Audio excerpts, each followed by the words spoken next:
Well, it's almost Thanksgiving again. That time when we sit around the table and... Do you ever wish that your relatives would just shut the fuck up? Maybe you should just make them a dessert so delicious, so nihilistic and crowd-pleasing that no one in your family can say a damn word while they eat it. Brought to you by Canna Cream, just in case the cheesecake isn't enough.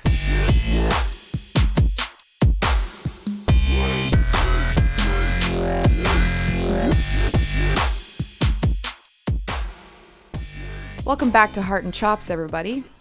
Unbuckle your buckles, folks, because it's time to spend 3 days making this monster. Actually, aside from the general technique and the babysitting time, it's a pretty hands-off project and it doesn't take much like actual work. Let's start with what will literally be the hardest part, making the graham cracker crust. In a large bowl, add some graham cracker crumbs. I used the whole box. Add an arbitrary amount of melted butter. I used a little less than 2 sticks.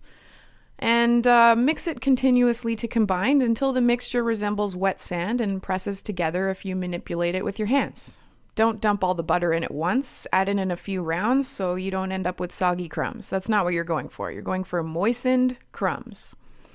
Okay, press your moistened crumbs into the springform pan, starting at the bottom and then progressing out to the sides, packing the mixture up the sides of the pan while moving the pan in a circular motion. It's kind of hard to explain, but you're watching me do it right here. Try your best to make sure the thickness of the crust is even all around the pan, especially around the corners where you'll want to press down so you don't end up with a big dense cookie part in the corner instead of an even distribution of filling to crust. Take your time. Don't rush. Okay, once things are looking good, put the crust in the fridge. The melted butter will solidify and it'll come out in a few minutes feeling much more solid and much less crumbly. Okay, good. Hardest part done. Now, while the crust is chilling, make the first layer. I did pumpkin pie first, but you could totally do cheesecake. That's probably how I would have done it had I done it a second time for contrast and stuff. The key to this whole dessert is that we're baking it twice. First with one layer, then we're chilling the whole thing overnight so it can get nice and firm, and then we're baking the second layer on top and chilling again before cutting that bitch open and rendering your family speechless, which is the goal here. Okay, let's make some pumpkin pie. First, I'm making the spice blend, which is 1 teaspoon of cinnamon and 1/2 teaspoons each of ground ginger, ground cloves, ground allspice, and salt. To the bowl, add the eggs, 2 eggs, a 1/2 cup cream, a 1/2 cup of milk, and 1.5 cups of canned pumpkin. I could go into it, but I won't. Dump in that spice blend, 1 teaspoon of vanilla, and then mix it all up. It's sort of interesting to note here that I forgot the sugar, which is like 2/3 of a cup in this recipe, and only noticed during the editing of this video, because when we tasted it, it was perfect. It was not too sweet, just sweet enough, and I think that the cheesecake layer, which had like a bunch of sugar in it, and which was 2/3 in proportion to the pumpkin layer, ended up making up for it.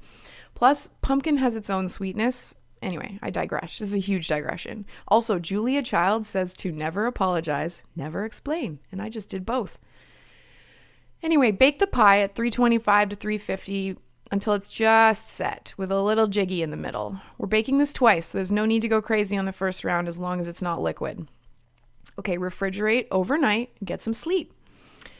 Tonight or tomorrow morning, depending on what time you'll be making the cheesecake layer, leave out the Philly on the counter so it can come up to room temp. Otherwise, you'll have a really hard time getting the cheesecake to mix up smooth, but we'll talk about that tomorrow. Okay, the next day, make your cheesecake mixture. Break up 2 blocks of Philadelphia cream cheese, there is no other, into your bowl, along with 3 eggs, a 1/4 cup of sour cream, and 2 teaspoons of vanilla. Also, about 3/4 of a cup to a cup of white sugar, depending on your taste, which I added later during the mixing, but you can totally add it whenever. Some recipes call for adding the eggs one at a time, but I was in a shitty-ass mood on this day, and I just dumped it all in and took out my frustrations on the bowl until it was smooth.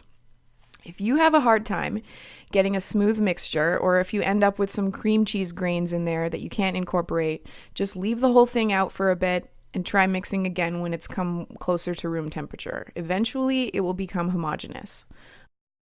Okay, bring out your chilled pumpkin pie and pour in the cheesecake. To avoid cracks, place a pan of water into the oven at the same time as you put the cheesecake in. This will help keep a moist environment inside the oven, which will hopefully discourage cracking. But the biggest determining factor that I've discovered when making cheesecake is the temperature. If you cook this super slow at a really low temperature, like 300 or 315 Fahrenheit, the cheesecake will be less likely to balloon up and cause cracks at the top. If it cracks, it's totally ruined, you're a failure, and you should just throw it in the fucking garbage. No, I'm just kidding. It's like purely aesthetic. If it cracks, it's no big deal.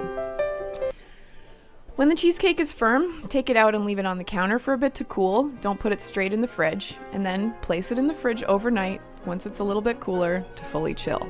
The next day, you can take it out and cut into it. Cut into it.